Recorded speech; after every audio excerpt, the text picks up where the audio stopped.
كنت أعلم بأنني سأكمل الطريق وحدي، وأن ليس كل من يمر بجانبي سيبقى، وليس كل صوت يسمع يستحق الإنصات. فقد تعلمت أن أثق بخطايا حتى حين يختفي الأفق خلف الضباب، وأن أقدر اللحظات التي أكون فيها وحدي بلا داع لإقناع أحد أو تبرير اختياراتي. في كل منعطف أكتشف قوة بداخلي لم أعرفها من قبل، وفي كل صمت أسمع صوتي بوضوح أكبر من أي كلام حولي. لم أعد أبحث عن موافقة الآخرين ولا عن تفسير ما يفهمونه عني، فأنا أعرف نفسي أكثر من أي أحد. أكمل خطاي بثقة وأتعلم من كل سقوط، أحتفل بكل خطوة صغيرة، وأدرك أن الرحلة ليست عن من يمشي معي، بل عن من أكون حين أسير وحدي. لست أفضل من أحد، يكفيني أني أعلم أن صدقي مع نفسي أقوى من كل ضجيج، وأن ثباتي أمام العواصف أثمن من أي شهادة خارجية.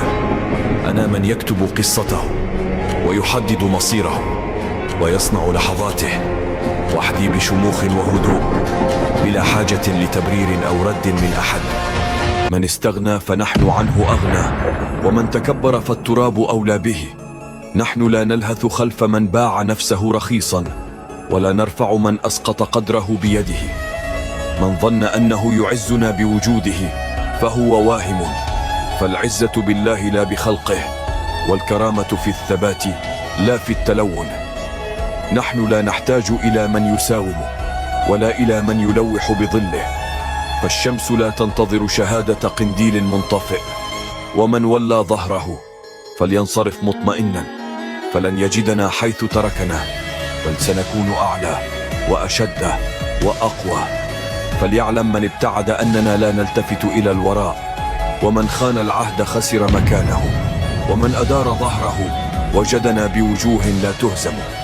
الكرامة عندنا لا تشترى، والعزة لا تباع، ومن أراد المساومة فليبحث عن غيرنا. أعطيت بعض الناس أكثر من قيمتهم، والآن أضحك على نفسي كيف صدقت أن بعض الوجوه كانت صادقة. أناس كنت أراهم كبارا في عيني، اكتشفت أنهم صغار جدا عندما سقطت الأقنعة. تعلمت أن الكرامة لا تنحني، وأن الصمت أحيانا أقوى من 1000 كلمة. ما عدت أركض خلف أحد، ولا أشرح نفسي لمن لا يستحق فهمي.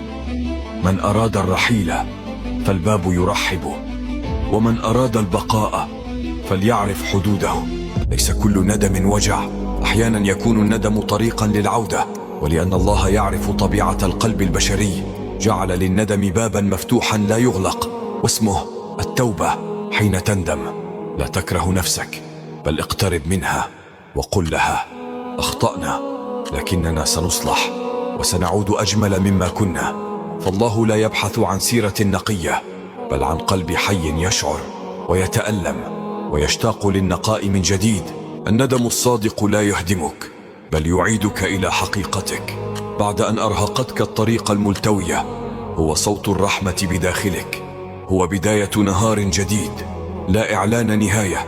إذا بكيت من ذنب ابتسم بعدها، لأنك ما زلت قادرا أن تبكي، وما زال باب العودة مفتوحا. فالخطوة التالية أهم من الخطوة الماضية. اللهم إني أسألك الجنة وما قرب إليها من قول أو عمل، وأعوذ بك من النار وما قرب إليها من قول أو عمل. اللهم اجعلني من أهل الفردوس الأعلى، ومن الذين لا خوف عليهم ولا هم يحزنون. وصلنا إلى زمن لا أحد يحب أحدا، فالجميع يركضون وراء شيء واحد وهو مصلحتهم. إذا انتهت المصلحة ذابت المحبة، عندما تنتهي المصلحة تصبح المحبة كذبا ونفاقا. إنه زمن المصالح والمظاهر، ففي كل علاقة بشرية تجد الخداع والخيانة. أصبحت القلوب جافة والمشاعر مزيفة، لا صدق ولا إخلاص. كانت المحبة فيما مضى عفوية وصادقة، أما اليوم فهي مشروطة بالمصالح والماديات. قل من تجده يحبك لذاتك ويضحي من أجلك بدون مقابل. نحن في زمن ننتظر المحترم ليخطئ، حتى نثبت للناس أنه ليس محترما. بعض الناس كالعطر، قد تعجبك رائحته لكنه يدوم طويلا. اللهم يا مقلب القلوب ثبت قلوبنا على دينك، واجعل قلوبنا صادقة تخلص لوجهك الكريم. لا تنسى متابعتي. شكرا.